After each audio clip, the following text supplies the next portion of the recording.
Good evening, fantastic folks. Welcome back to another episode of SkibettoTalks. And today's topic will be something which is more relatable to UPSC and APSC aspirants. Also, I wouldn't say that if you are a connoisseur of current affairs and you like to read about history, of course, this video is for you too. But mostly it's from a GS2 paper perspective, which is focusing on international relations. So that is something that we are going to discuss today. So, welcome. Okay, so the topic for today is, and I'll try to be as brief as possible. So the topic for today is the strategic convergence in a shifting West Asian landscape. India's diplomatic evolution, especially in the West Asian region of the world. So the geopolitical ties in West Asia have seen a remarkable shift, particularly in the relationships between India, the United States, the United Arab Emirates, and Saudi Arabia.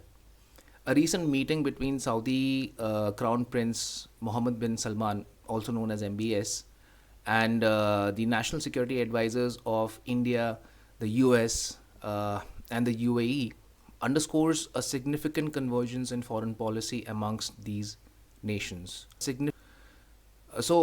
Basically, if we talk about it historically, India's foreign policy was in a way shaped by Nehruvian ideologies, right? India maintained a distance from Israel, equating the Zionist movement to imperialism. This approach aimed to support Arab nationalism and was influenced by various factors. Number one was India had a large Muslim population. So, in a way, if we are not aligning in some way towards the Arab nations, it's going to have a detrimental negative impact on India's social fabric, in a way. So, that was number one. Number two was we also needed West Asian support when it came to the Kashmir issue, because West Asian support was crucial at that moment. So, we also needed some kind of voice for our own Kashmir issue. However, the political landscape began to transform in the late 1980s. So 1980s was when there was a shift in India's policy. Okay, it's still Diwali, so it's not Diwali, but people are bursting crackers. Anyway, so India's recognition of the legitimacy of the Palestinian state marked a departure from its earlier stance. Factors like domestic considerations and the strategic challenges posed by Pakistan's alignment with the US and China led to a reassessment of India's foreign policy.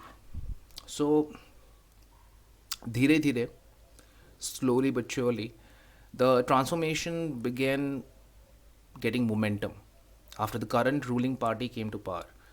It had a marked shift in India's approach. Proactive efforts to enhance ties with Israel, exemplified by the establishment of multi country alliances such as the I2U2 grouping, have redefined India's engagement in West Asia. So basically, I2U2 is a strategic alliance between India, Israel, United States, and United Arab Emirates. So it's almost called as the West Asian Quad. It's basically called that. The diplomatic thaw between India and Israel began somewhere in 1992, coinciding with India's economic reforms that necessitated closer ties with the US and Western Europe. In the early 1990s, in the 1990s, 91, 92, India was facing an economic, burst, meltdown, basically.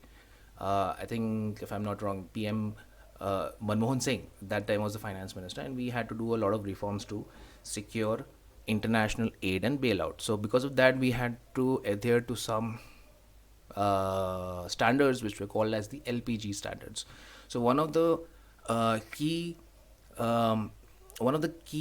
part of this LPG reforms was to develop the relationship between India and US and also Western Europe. So Israel's support also during the Kargil conflict, they provided crucial satellite imagery at that time, The Indian forces did not know the exact locations because the Pakistani intruders were higher up in the mountains. It was very difficult to get a exact lay of the land. So in that, Israel helped us with satellite imagery. This further strengthened these ties. So notably, Prime Minister Ariel Sharon's historic visit to India in 2003 and Prime Minister Narendra Modi's groundbreaking visit to Israel in 2017 underscored the evolution between India and Israel relations. From Nehruvian policy to Modi's approach marks several milestones in India's foreign policy landscape. The changing dynamics in West Asia, particularly the Abraham Accords signed in 2020 between Israel, Bahrain, and Saudi Arabia, who is known also as the de facto leader of the Arab world, reduced hostilities and opened avenues for further regional collaboration. So we'll take a look at that.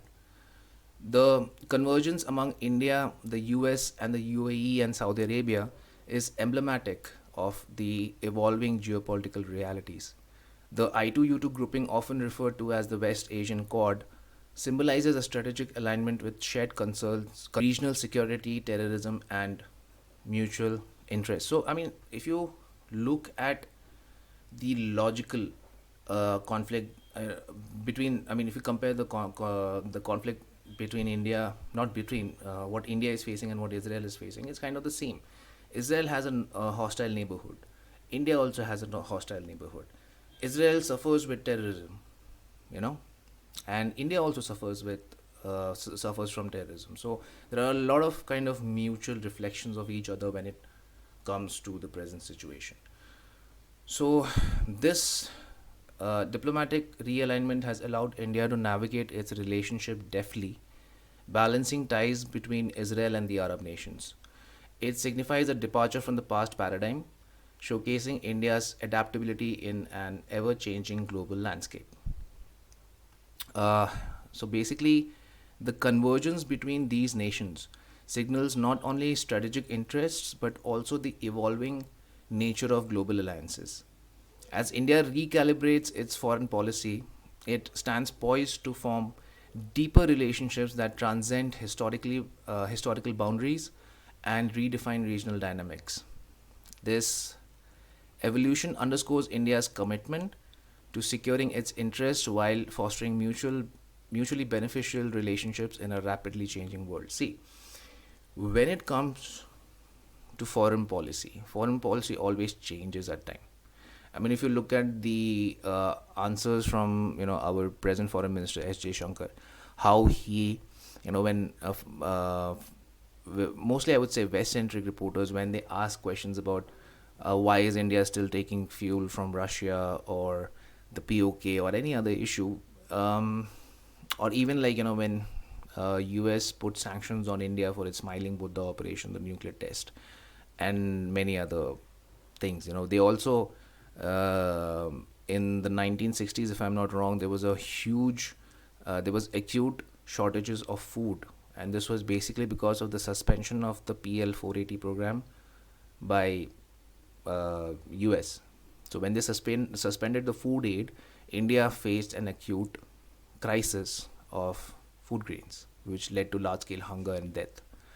So there has been, initially India had to cozy up to the Arab nations in this particular situation because, I mean, it was more beneficial to us. I already told you about the internal dynamics and why it was more likely for us in the Nehruvian age to kind of ally closer with the Arab nations. But right now, the situation has changed, and we are, the cooperation between India and Israel is very evident. When it comes to things like technology, startups, our cybersecurity alliances that we have with them.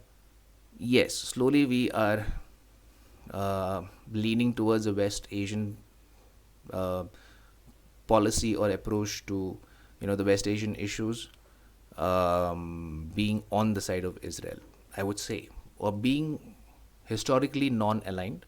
We might still be non-aligned because we do also have our own opinions about the Palestinian plight.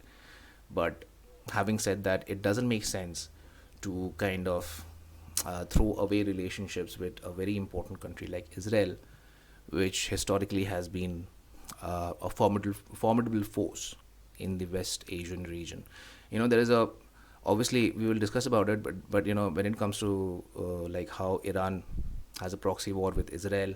I mean, there are differences between Israel and Iran, but there are also differences between Saudi Arabia and Iran because of its Shia Sunni dichotomy. So there's a lot to West Asian politics. We will discover more about it. But right now, I wanted to talk about the convergence of India, US, Saudi Arabia, and USA. So yeah, that was it for today. This content is enough for you to write a 10-minute answer, which is about 150 words long. This will help you in your prelims as well as not your prelims but your GS2 paper. So thank you. I shouldn't have winked.